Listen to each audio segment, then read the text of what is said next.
যে 14 দফার একটা খসড়া সমঝোতা ইয়ে করা হয়েছে, আলোচনা প্রক্রিয়া চলছে যে 14 দফা খসড়ার মাধ্যমে, সেগুলো আসলে কি মানে দুই পক্ষেরই এক পৃষ্ঠা সমঝোতা স্মারক নিয়ে কাজ করছে এবং 14 দফার এই খসড়ার সমঝোতা স্মারকের মূল লক্ষ্য হলো একটি আলোচনা প্রক্রিয়ার কাঠামো তৈরি করে চূড়ান্ত মানে যুদ্ধ অবসানের ঘটানো। এর মধ্যে কি আছে মানে আগের গুলোই নাকি? আমরা 14 দফা আমরা জানি কি আছে, এখন খসড়াটা তো এখনো প্রকাশ করছে না, আলোচনার খসড়াটা এখনো করছে না। এটা আমরা দেখবো, আমরা গিয়ে খোঁজাখুঁজি করে বের করে ফেলবো, হয়তো আজকে দিনের মধ্যেই বের করে ফেলবো খসড়াটা কি। কিন্তু আমার প্রশ্নটা হলো এই, ডোনাল্ড ট্রাম্প এটা নিয়ে তো গড়িমসি করছে কেন? তার পরাজয় হয়ে গেছে।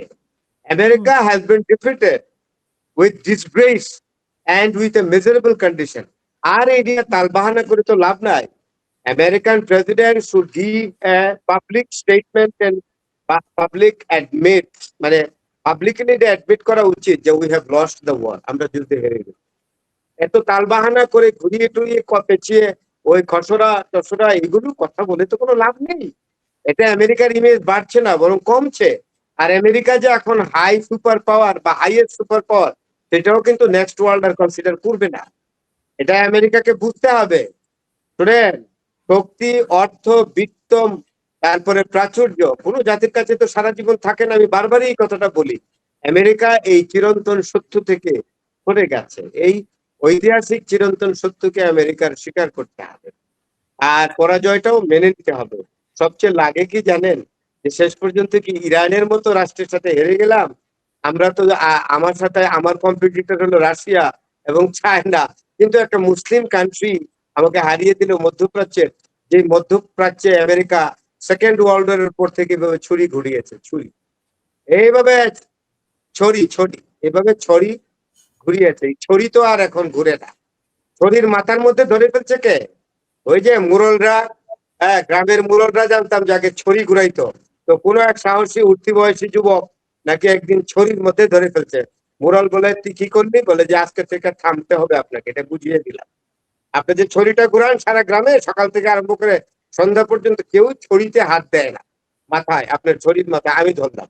তাইলে এই ছড়ির মাথায় হাত ধরার, আমেরিকার ছড়ির মাথায় হাত ধরার ক্ষমতা হলো রাশিয়া এবং চায়নার, কিন্তু ধরে ফেলছে ইরান।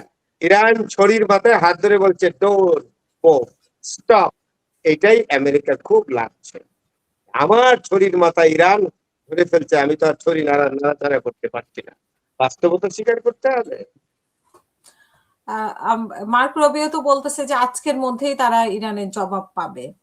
মানে ইরান কতটা রাজি এই যে ব্যাপারে? ইরানের জবাব আজকের মধ্যে না, ইরান ইচ্ছা করলে উইদিন এ মিনিট জবাব দিতে পারে।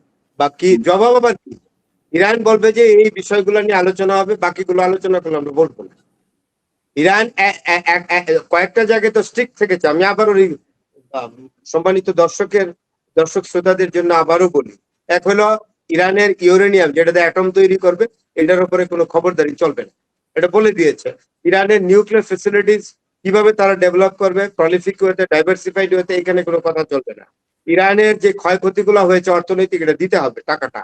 আর ইরানের যে বিভিন্ন ফ্যাসিলিটি, সম্পদগুলো, ওয়েলথ গুলো যেখানে আটকে রেখেছে আমেরিকা এম্বার্গো দিয়ে, স্যাংশন দিয়ে, এগুলো ছেড়ে দিতে হবে বলা আছে। তারপরে এইগুলো নিয়ে কথা বললে আলোচনা হবে না। আর এইগুলো নিয়ে যদি আমেরিকা আবার কালক্ষেপণ করে আলোচনার টেবিলে বসে, তো কোনো আলোচনাই আর ইরান করবে না, করার কোনো প্রয়োজন নাই। আর আমেরিকারও আর যুদ্ধ কন্টিনিউ করার কোনো নাই, সুযোগ নাই। কারণ সেনেট, কংগ্রেস আর তারা চাচ্ছে না। এখন তো বলাই গেছে যে কংগ্রেসের অনুমোদন ছাড়া যুদ্ধ মেসিভ কোনো ওয়ার ডিক্লেয়ার করতে পারবে না। আর এসব খন্ড খন্ড যুদ্ধ, এটা তো খন্ড যুদ্ধ, এটাকে বলে প্রক্সি ওয়ার, এটাকে এক্সক্লুসিভ ওয়ার। কোনো এক্সক্লুসিভ ওয়ার ইরানের বিরুদ্ধে যেতে হলে Donald Trump must need the permission of Congress and Senate. এটা তো দিচ্ছে না তারা। আর ডোনাল্ড ট্রাম্পকে দিয়ে তারা আর আমেরিকা চালাইতে চাচ্ছে না তো, সেনেট এবং কংগ্রেস। এখন যত কথাই বলুক, এখন বিরাট ক্ষতি করে ফেলেছে ডোনাল্ড ট্রাম্প। এটা আমেরিকার লোকেরাও বুঝে, সেনেটররাও বুঝে, কংগ্রেসম্যানরাও বুঝে। আর একটা গোপন পরিকল্পনার কথা যেটা ফাঁস হয়েছে, সেটা হচ্ছে যে আগে থেকেই তো আমরা জানতাম যে রাশিয়া সহযোগিতা করছে ইরানকে। এখন আরো যেটা যুক্ত হয়েছে যে ইরানকে ড্রোন সহায়তা আমেরিকানদের হত্যার নীল নকশা করছে। মানে শুধু ড্রোন সহায়তা না, আমেরিকানদের হত্যা করার নীল নকশাও তৈরি হয়েছে।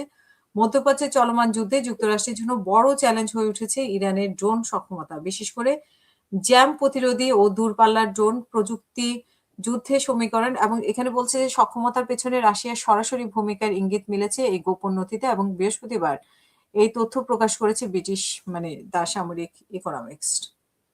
আমি আপনাকে এই জায়গায় একটা পরিষ্কার কথা বলবো, আমি যতদূর ইরানকে জানি, শুধু ফাইবার অপটিক ড্রোন না, স্যাটেলাইট নিয়ন্ত্রণে দূরপাল্লায় ড্রোন সরবরাহের প্রস্তাব দিয়েছে। শুধু অস্ত্র সরবরাহ নয়, এসব ড্রোন পরিচালনা প্রশিক্ষণ দেওয়ার পরিকল্পনা ছিল নথিতে। এখন ইরান তো আকাশ বিজ্ঞানে আগে গেছে, ইরান তো সব রেডি করছে, তারা রকেট পাঠাবে, রকেট পাঠাইলে তখন সুপার পাওয়ারের স্ট্যাটাসটা পাকাপোক্ত হয়। এখন ইরান রকেট পাঠাবে না, আর ড্রোন স্যাটেলাইট এগুলো তো ইরানের আছেই। আমি আমি যেটা বলি যে গুপ্ত হত্যা ইরান করে না, এবং রাশিয়ারও কিন্তু এই রেকর্ডটা খুব একটা নাই। আগে কেজিবি করতো কিনা জানি না, টুকটাক শুনছি, কিন্তু গুপ্ত হত্যা করে দুইটা রাষ্ট্র পৃথিবীর, একটা হলো আমেরিকা, একটা হলো ইসরায়েল। ইসরায়েল শিখেছে আমেরিকার কাছ থেকে কিভাবে গুপ্ত হত্যা করে নেতাদের। আপনি দেখেন তো ইরানের কতগুলো নেতাকে, সর্বোচ্চ ধর্মীয় নেতা আলী খামেনি থেকে শুরু করে মিলিটারি স্টলওয়ার্ডস পার্সোনালিটি এবং ডিফেন্স স্ট্র্যাটেজিস্ট, কত লোককে মারলো এই গুপ্ত হত্যার মাধ্যমে, তাই না? ইরান কি ইচ্ছা করলে, ইরানের যে এখন সক্ষমতা, ইরানেরও তো একটা ইন্টেলিজেন্স আছে শক্তিশালী, তো ইরান কি কোনোদিন ইসরায়েলের বা ইসরায়েলে কোনো গুপ্ত হত্যা করেছে? কেউ যদি বলে ক্ষমতা নাই, নো, ইরানের এতদিন যুদ্ধ করার ক্ষমতা আছে, একটা গুপ্ত হত্যার ক্ষমতা নাই, এটা যদি কেউ বলে আমি বিশ্বাস করবো না। আমেরিকা কোনো কনসুলেটে গিয়ে গুপ্ত হত্যা করেছে? আমেরিকার কোনো অ্যাম্বাসেডার কে কোনো কোথাও গিয়ে হত্যা করেছে ইরান? তো ইরানে গুপ্ত হত্যা ইরানের প্র্যাকটিসে নাই, এটা আছে আমেরিকার প্র্যাকটিসে, এটা আছে ইসরায়েলের প্র্যাকটিসে। ইরান সরাসরি যুদ্ধ করে, ইরান বীরের জাতি, ইরান তার 5,000 বছরের ইতিহাস এবং ঐতিহ্যের প্রতি যত্নবান, শ্রদ্ধাশীল। বুঝতে পেরেছেন? ইরান এটা করে। জি, আমরা এবার পশ্চিমবঙ্গ নিয়ে আমরা এই ব্যাপারে ইরান এবং যুক্তরাষ্ট্রের ব্যাপারে আর কিছু বলার আছে কিনা ফারাদ ভাই, কোনো কিছু যুক্ত করবেন কিনা? আর কিছু বলার নাই, একটাই বলা, আক্ষরিক অর্থে আমেরিকা পরাজিত হয়েছে। সবচেয়ে আমেরিকার ভালো হবে যত তাড়াতাড়ি সম্ভব ইরানের সাথে একটা শান্তিপূর্ণ সমাধানে পৌঁছা, একটা এগ্রিমেন্টে যাওয়া, যাতে আর ভবিষ্যতে এরকম ইরানের সাথে আর আমেরিকার কোনো সংঘাত না হয়, এটাই আমি আশা করি। ধন্যবাদ। আমরা এখন মুখ্য